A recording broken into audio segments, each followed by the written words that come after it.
So I am picking up on very heavily that there are a lot of secrets going on here between you and this person that you have together, that you have from them, that they have from you. A lot of things that like didn't get communicated. Not just that though, like there's actual like things when it comes to like your secrets and like the secrets you two have together. For some reason they weren't not written down, so they weren't logged. I don't know what that means. It means like other people didn't find out about it. I'm not sure. But I'm not here. I'm not going to expose that. But we're going to expose them. Let's see what some of those secrets are going to pertain to, that they are going to want to take that mask off and relay it to you as they've had some kind of ascension from definitely acknowledging a very toxic past. Going to part one. I'm not getting so much that they want to make it right. I'm not getting that they want to make this. It doesn't feel like their goal here is for reunion. Like that would be something else for a later day. Like this is more about filling in their soul very heavy, because we were talking about that heaviness in the room when you two are in it, and everyone knows there's something here, but we don't all necessarily even know about it, and neither one of you are willing to talk about it. So what are some of the things from like their toxic days or toxic? It could even be things that were before they even got into your life that affected them, because we were getting a lot of like early 2000s like dates there. So it could even possibly be the things that they, not so much using it as an excuse, but maybe you didn't know that they went through prior. And that possibly whenever they met you, they were in a need for some care. It feels like a caregiver really let them down. And when you came into their life, they may have attached you in a unhealthy way that was not necessarily a relationship like that kind of dynamic. More like, please take care of me, or you may have actually taken care of them. You know, whatever it was, it feels like they definitely made you into a role or put you into a role that wasn't your responsibility, and you took it on.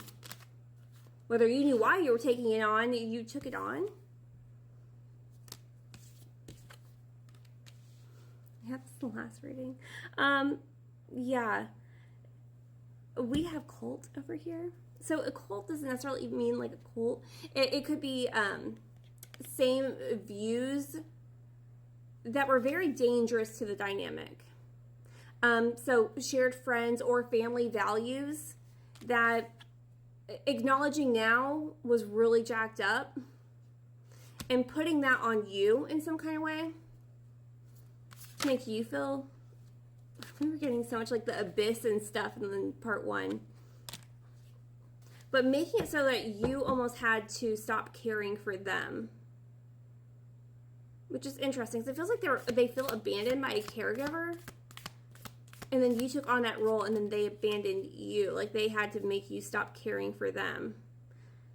At some point, they had a realization that there's a cycle going on here, and they've now put you in it too. And that's something you may not have known, that like there was realizations happening when you two were still in each other's dynamic, that it was making it even worse. Because they felt trapped in it, and they knew if they kept you, you would get trapped there with them.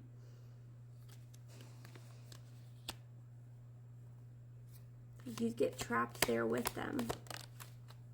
I'd also like to point out that this has a picture of a dog, and when I said trapped there with him, got Bernie over here, you can see his paw. He sighed. So, something about an accident? Okay.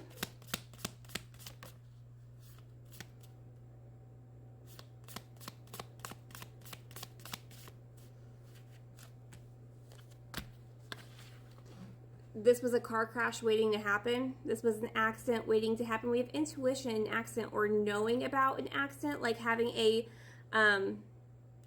vision. Something about getting a vision of having an accident too.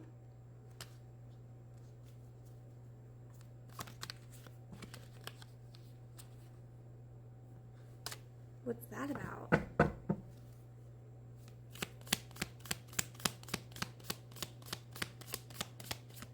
We're going to need more context than just that card. Thank you.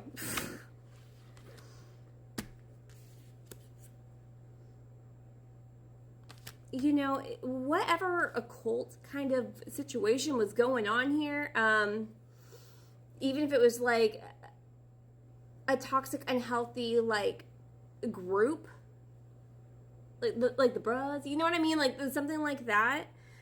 Definitely acknowledging, like, they felt like they had to play some kind of role, and you got thrown under the bumper, or they knew, like, how bad you were going to get dragged if it were to be exposed.